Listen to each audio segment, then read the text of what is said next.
So good afternoon, everyone. This future of work conversation is certainly very topical. That's not my slide. I think we may have... No.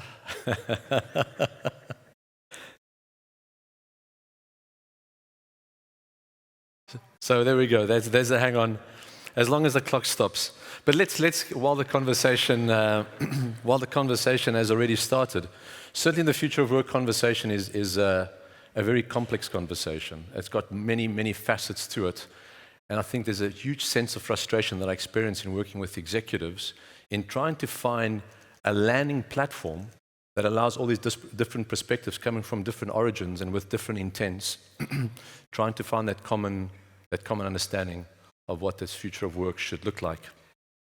And I'm of the opinion that perhaps we should stop worrying less about the technology and the trends and start thinking about the principles and the philosophies that we want to shape, that we want to use to shape this future of work. Right? And we've also got to get to the point where, as executives, we taught, and business leaders, we've got to be really good at predicting. And perhaps we need to depart from that comfort that we find in predicting and finding comfort in navigating this new world that we're entering, because there's no destination. This is a constant evolution that we've certainly entered. Now, over the last couple of days, we've been exposed to the building blocks of what's changing the world around us, both at a material, at a byte, at a genetic level. And as Dave mentioned, we have to take this back and make it real. And in order to, the success that we're able to do this with, it comes down to our leadership, the culture of the organization, the resilience, our ability to implement. But there's an important conversation that has to be held in this construct, specifically when we're talking about the future of work and people, which is described by this formula. It's an economic construct that has to be considered when you think about the implementation of these technologies. If it doesn't make economic sense, then it's a gimmick, and that's the reality. And perhaps to unpack this formula most effectively, we should flip it around and start at the back and sort of work through it. So the formula basically says that to become an exponential organization, or you become an exponential organization, when you unlock the exponential technology dividends, which are exponential growth and impact through the innovation of new products and services, the G. It's exponential productivity. In other words, finding the next lowest production point in your organization. And you know, as business leaders, that if you're the lowest cost producer, not the cheapest, but the lowest cost producer of a service or a product in your industry, you're almost the winner automatically. And you leverage that by using artificial intelligence, robotics, machine learning, etc. And then you've got the experience quotient. In other words, how do you leverage these technologies to uplift the experience that your customers have with you so that they come back, stay longer, and spend more? And it's also the experience that you want to give your staff so they feel engaged with the organization and ultimately add value to that organization. And if we achieve, in order to achieve those exponential technology dividends, we've got to get to the point where the capex of the machine is cheaper than the opex of the human. So if we go back to the original format of the formula, it basically says that when the capex of the machine is cheaper than the opex of the human, we then have the opportunity to leverage the exponential dividends inside our organizations of growth, productivity, and experience, and we truly become exponential organizations. But that raises the concern about what does this mean for jobs, because ultimately it's what is more cost effective. And this is a real concern and a valid concern. Look, the reality is that our jobs define who we are in many instances. It gives us our social standing. It's how we sustain ourselves. We get our psychological pleasure from our jobs. We find purpose in our jobs. And if you have children, this becomes even more emotional. In actual fact, many of the conversations that I had yesterday was, how does this new world impact my children, and how do I get my kids ready for this? And what about all the families and all the children that you're ultimately responsible for through the people that you employ? So this conversation is certainly emotional, and it's a valid concern to carry forward. It is understandable where this fear comes from. And all we have to do is just look back 10 years in terms of the progress of technology. So 10 years ago, this was cutting-edge technology. It was quirky. It was quirky, it was cute. It could play songs And the biggest question that I had when I looked at this technology was, so what are we going to do with this, other than a glorified hi-fi for the living area? And it was well within our capability, well within our imagination. But just 3 jumps of Moore's law later, and you understand Moore's law, we get introduced to this individual, Atlas, the world's most advanced humanoid. And when we look at Atlas sort of triggers that fear, that Hollywood-esque fear that we have, that the machine is coming for the man. So now for the first time, there's confirmation that there's a possibility that this machine can actually replace the role or do the job of a man or a person. And then secondly, it's the fact that this technology is progressing far quicker than what we can imagine it. So there's a bit of shock and awe when we see this technology. And just as we become comfortable with this technology, we get introduced to Sophia. Now, Sophia is a humanoid interfaced with artificial intelligence. She looks like a human. She's got the facial expressions of a human, and she can hold basic conversations like a human. Would you like to play a game of rock, paper, scissors, robot style? Sure. Okay, let's get this game going. Show me your hand to start. Rock, paper, scissors, shoot. I won. This is a good beginning of my plan to dominate the human race.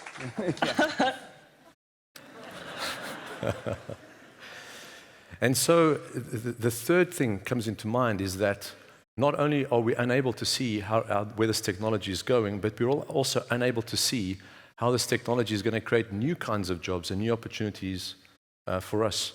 Now, the interesting thing is that Sophia was recently offered citizenship in Saudi Arabia. So here's a region that is notorious for still having to address many of its human rights, and now a machine. And it's a PR stunt, obviously, but it certainly raises the question of personhood, despite, in this construct of work. So the media gets hold of this, and there isn't a week that doesn't go by where we don't see a newspaper article or an economist-type article that says, well, machines are going to take over our jobs, and it ranges from 20% job replacement all the way to 60% job replacement, and it ultimately comes down to whether an economist did the study or a scientist did the study. Did they do this study at task level or at industry level? And so the media is covered with bad news, dystopian news around the end of jobs as we know it. But this conversation has been going on for an incredibly long time.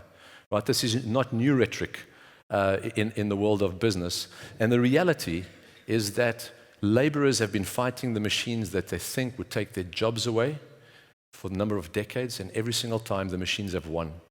And the machines have won because the economics of the machines have won. So as leaders, as executives, as policymakers, we cannot stand by and say, well, we're going to prevent the progression of the machine because it has a negative impact on the economics of the environment that we trade in.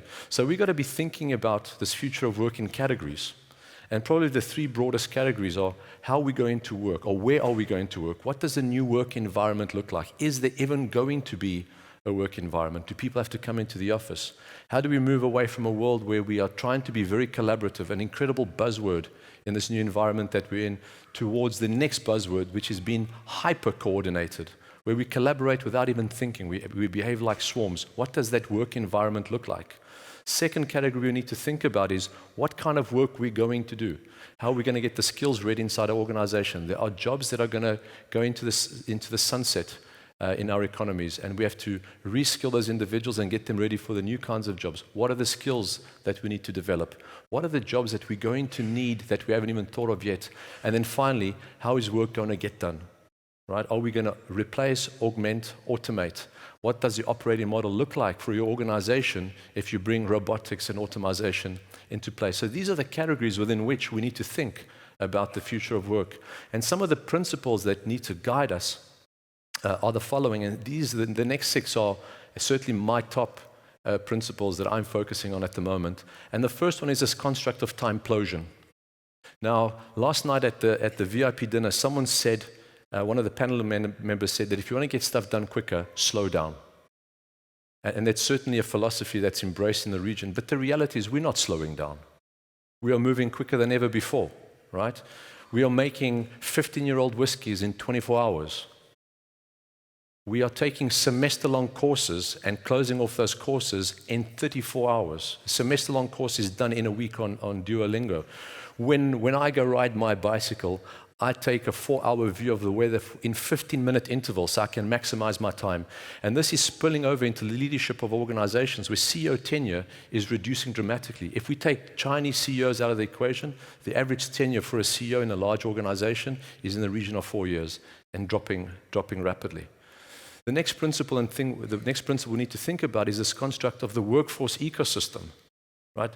Jobs are being disconnected from work. Work and jobs have been disconnected from companies. Companies are becoming platforms. It's completely, it's unreasonable to think that the smartest people work in your organization. And some of the leading innovative organizations in the world are no longer innovating themselves. They're opening up to platforms to innovate. They're opening up to entrepreneurs and startups to solve their biggest problems. And they retain their pole position by doing that. 90% of future jobs are going to be unconventional jobs. Right? And we're seeing that trend already in the US. 90% of new jobs are unconventional jobs that either don't sit on the balance sheet, they're freelance, they're gig-based, etc. And an interesting fact, if you look at the table on the bottom left of the screen, is that we're also moving away where you have to be in the hub of things to attract the skill set. You no longer have to be in a startup hub to be successful as an entrepreneur. So people are not associating with similar skills and competencies. There's a greater focus on finding that life balance, that work-life balance, a quality of life, because we're so connected and so easy to travel that we can be in Helsinki. We don't have to be in Silicon Valley to have a successful startup. And that trend is bubbling up incredibly quickly.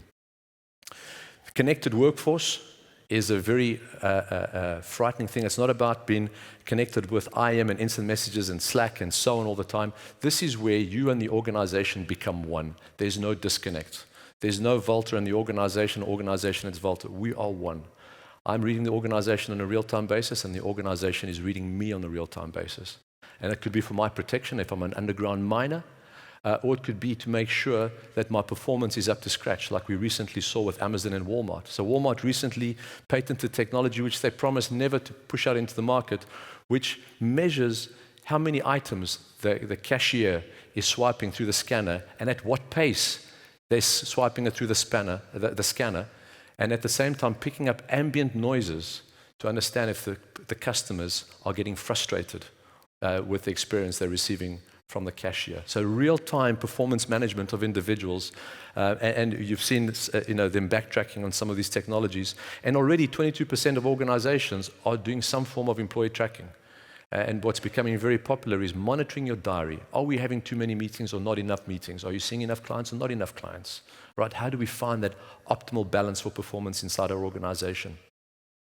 Lifelong learning, we just had a great conversation around that. The reality is we've got to be very wary of knowledge decay. At the moment, data scientists are in flare. The sexy has come back to data scientists, as one of my friends puts it. But the reality is it's popular because there's not enough of them. As soon as you get more knowledge developing and more momentum developing in a space, the value of that knowledge decreases. So data scientists today in reality were the machinists of 100 years ago. And so we need to think about the fact that our learning has to be on a constant crest. There's no end. There's going to be constant learning, and the mindset is to move towards a hybrid type set of competencies. We're moving away from deep speciality to hybrid specialities that says that perhaps I bring two different competencies together into one, or I take an old world competency with a new world competency, an architect with IoT capabilities, a healthcare practitioner with AI capabilities. And that is the competency set that certainly is getting a lot of attention. And then moving from STEM to STEMpathy, right? So bringing in social skills into STEMpathy. So this is an interesting graph, a view of jobs, the performance of certain jobs over the last 10, 15 years. And the y-axis is indicative of the social skills required to fulfill that job.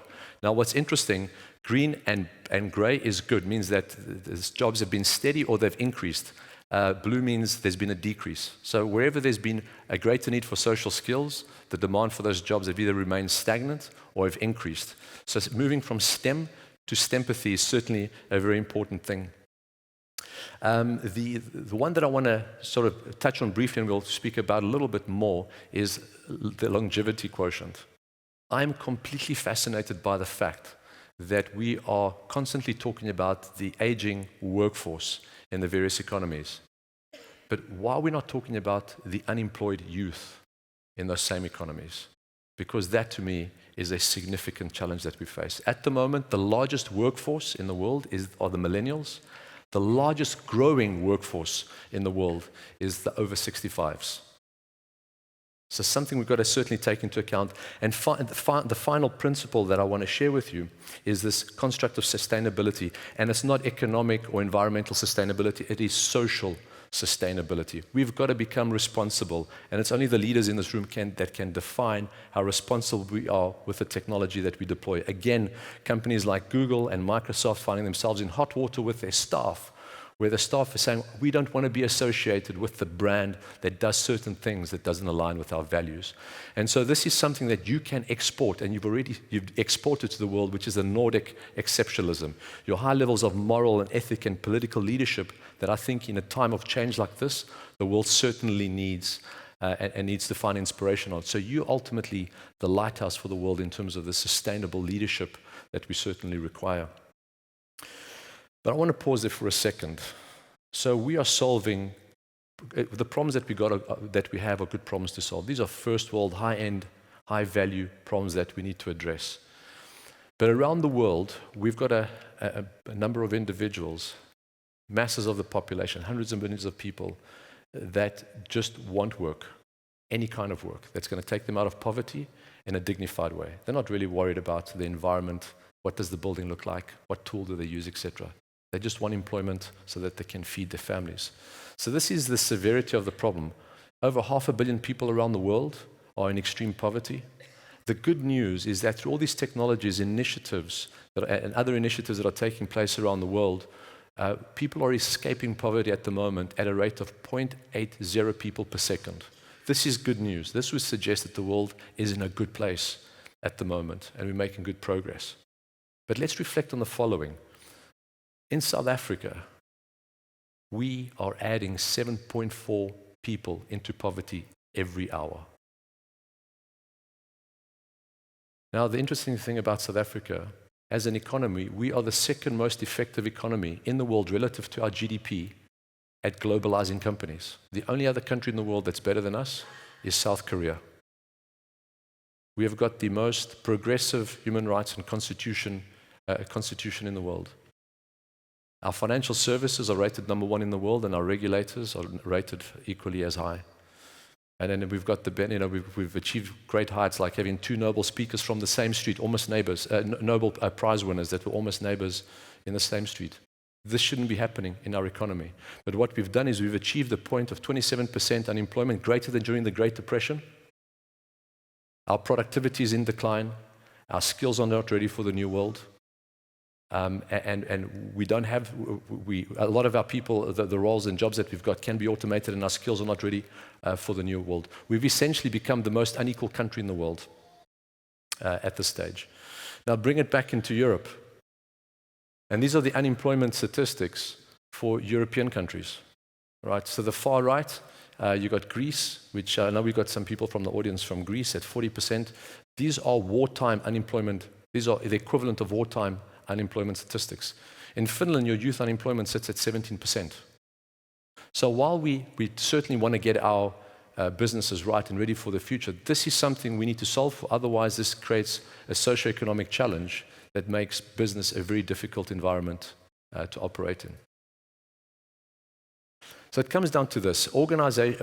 Countries and economies and organizations that are essentially struggling with employment have got a linear mindset. In other words, they've leveraged resources, they've leveraged low-cost labor essentially to achieve performance in the economy, and they've got diminishing returns. They can't leverage the performance that they've achieved in the past and extrapolate that forward. In other words, if they take the efficiencies that they've unlocked and extrapolate that forward, they're unable to maintain their GDP.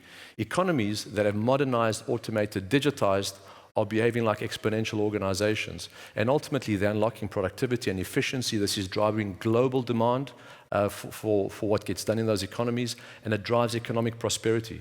Economies that have not done that look at that gap and they say technology is a bad thing.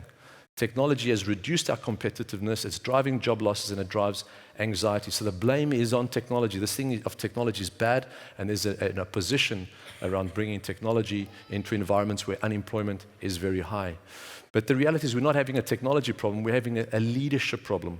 Because it's not technology that's driving unemployment, it's the lack of decisions to move into the space and get the economies and organizations ready that ultimately results in economies and organizations to fail. So this is something that we can extrapolate inside our businesses. A survey that we've done with MIT around the world shows that 87% of executives believe that digital and innovation in this new world of exponential technologies is going to disrupt their business. That 11% in the center of the screen highlights the fact that they don't have the right skills to take their business into the future. But we can fix that through learning and education. But look at the stat below that. They believe that 87% of those executives believe that they don't have the right leadership to take the organization in the future. So this is what we've got. We struggle with leadership, so we're going to train our people or we're going to hire people. But because we can't provide the right leadership, we eventually lose those people. And without the right leadership, you've got a high propensity of losing those individuals. So I have obviously, this is the work that I do, and I believe that this is the right thing to do. And I have this real moment but I'm always concerned that have I got it wrong? And I have this moment of realization. I'm traveling through the Atacama Desert. This is one of the most remote places on earth. And I find, it's an unplanned route that I'm taking, and I find accommodation using my cell phone, and I get a room to stay for $9 a night. This is what my room looks like. It didn't have a roof, but the individual had a TV, a decoder, and a fridge. And I came to the realization that if it wasn't for that digital platform, the stuff that we're afraid is going to take jobs away, this individual would be in extreme poverty. And through my $9 a day that he could earn from me, he was able to sustain himself in a place that is economically unsustainable. So this got me thinking that exponential technology is certainly going to result in job losses, jobs that don't add much value to the economy, and it's what often gets referred to as perhaps BS jobs, right? But at the same time, if we get this right, the new skills required for exponential technologies is going to create a new set of jobs. And for every single job that we lose as a result of these exponential technologies, we're going to create 1.74 new jobs. Right? But the challenge is that these jobs are for the people in the room with skills and access to education. These new technologies create a circular, an economic velocity that drives the secondary and tertiary effects of these exponential technologies. So ultimately, we drop the cost of doing things, we improve margins, we improve wages, we drive demand, we spend on that demand, and that results in additional jobs being created. But again, it comes down to the people that have got the means and the privilege to get access to those jobs and those opportunities. We're not solving the problem for the unemployed, the unemployable, and those without the right skill. But in the work that I'm doing in emerging markets, I'm seeing instances where entrepreneurs, what I refer to as the micro-entrepreneurs, taking advantage of these new technologies. They're not the individuals that are developing the technologies, but they're figuring out how to use these technologies to create self-employment and self-economic sustainability. And so we're seeing the advent of distributed value chains, which is essentially small entrepreneurs taking over components of the value chains that don't make sense for corporates to be in, and that's creating jobs.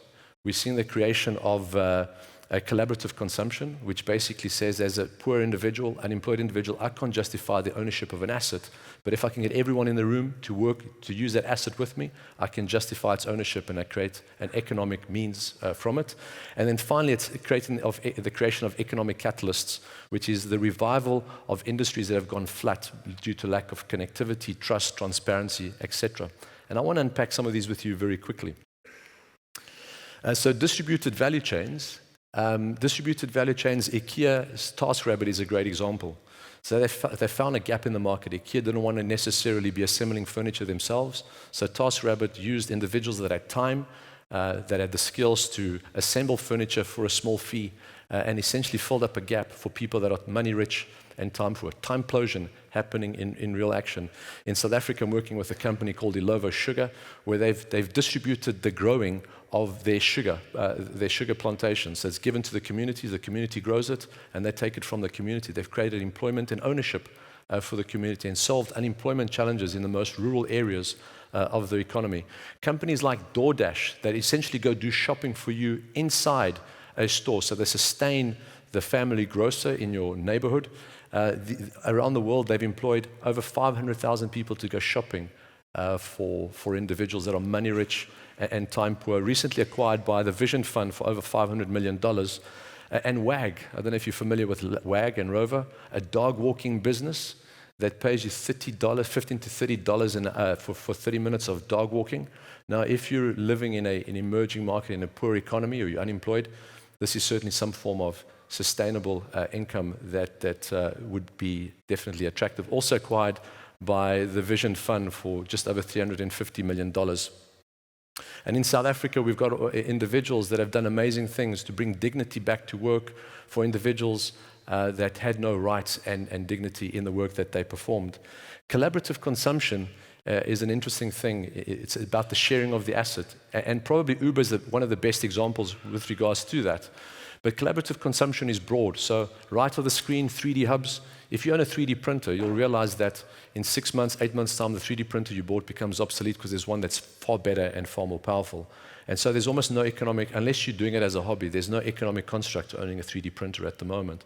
But through 3D hubs, I can geolocate my printer and it becomes accessible by my community. So while I'm talking to you on stage, my 3D printer is currently printing in my garage, and someone's going to go to my house and pick up something and pay me for the fact that they've used my 3D printer while it was actually having some downtime. And this runs across a variety of economies, right through to the agriculture sector, where I've been working with a company called Hello Tractor. Have a look at what they're doing.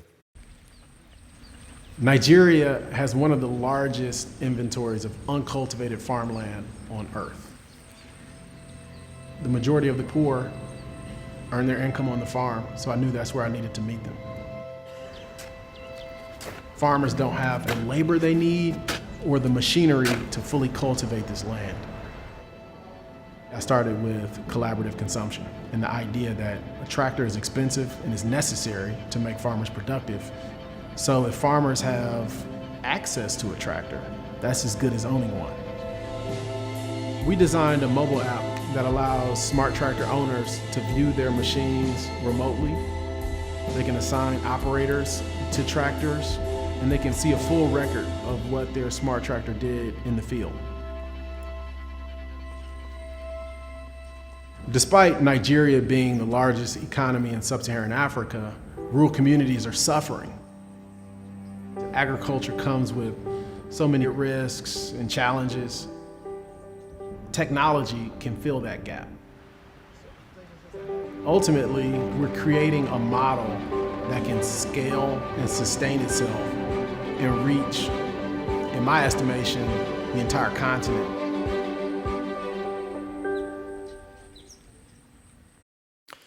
And then finally, the construct of economic catalysts, which is reviving sectors that have gone flat. And these are some sectors across Africa that have lost the momentum, have gone flat. So the textile sector been revised by a company called Zuva. On the far left, a company that tracks and allows individuals that own in cities to own livestock. And if you can't own the whole cow by yourself, you can IoT the cow and syndicate the ownership of the cow. So I'll own the back of the cow, and you'll own the front of the cow. And this is taken off effectively. But the Fed Group, the second one from the right, and I've invested into some of their products as disclosure, but through them, I've been able to invest and to acquire my own honey hives, my honeybee hives.